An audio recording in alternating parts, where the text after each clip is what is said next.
I cannot do it. Put the phone down. It's a pretty safe bet that every teacher on this whole planet is faced with the issue of students being distracted by devices.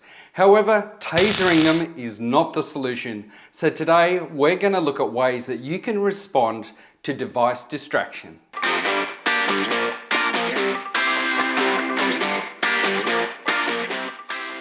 I'm guessing that most educational institutions will have a device use policy for students, something like, as a student, you have the responsibility to refrain from behaviour that may be disruptive to others, a responsibility to use computing and electronic resources appropriately, and a responsibility to participate actively and positively in learning and assessment activities. I'm also guessing that even though we have these policies behind us, many teachers still struggle to get students to cooperate with what the requirements say. Throw in the fact that a lot of us teach online, and you might not know for sure if students are being distracted, but you've got a pretty good idea that they are. My third big wild guess is that if you let device distraction get under your skin, this can happen. Had it with the phones! Whilst that might provide you with some momentary satisfaction, you're probably not going to have your job for very long. In the vocational education and training sector, it's considered an adult learning environment. But if we consider device use more broadly, it's role modelled everywhere. I've recently been doing some contemplation about people's dependency upon cellular telephones. Yeah, man, me too. I've really noticed that everyone always seems to be on their mobile device instead of really being in the moment. Exactly. And I feel like this is a very significant issue that needs to be addressed immediately. Yes, immediately.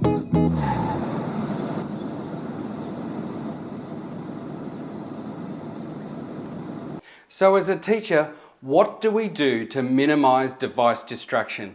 Let's look at some tips. Tip number 1 is build rapport with your students in an ongoing manner to create a sense of trust.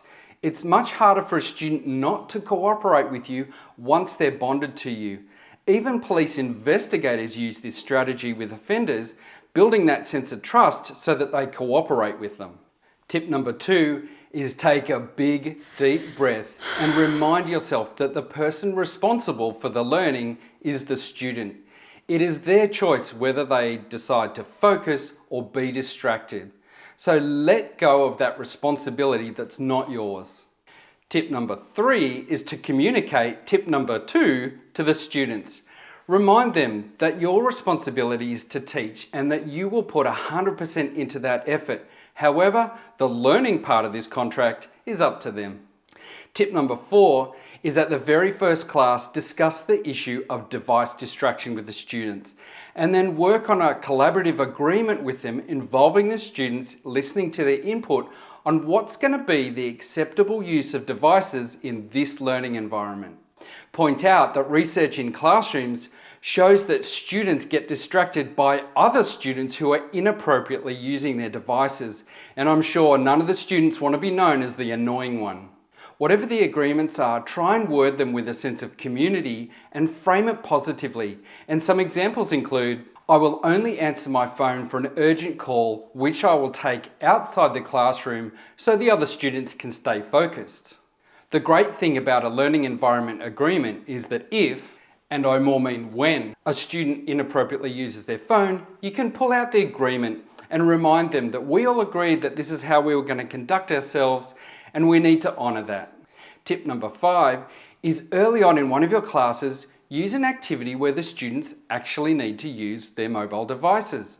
They will be shocked when you say, everyone get out your phones and log into Kahoot or Menti or whatever it is. This simple strategy role models that there's an appropriate time to use devices. Then later on, if someone is using their phone inappropriately, you're going to have more influence about what's appropriate and not appropriate to change their behaviour. Okay, there we have it, 5 simple tips that you can implement in the classroom to respond to device distraction rather than getting worked up by it and wanting to resort to either hammers or tasers. If you've got a strategy that works for you that I haven't mentioned today, put it in the comments below so that all of us can learn about it. Right, that's it from me. I'll catch you next time on Virtually the Teacher.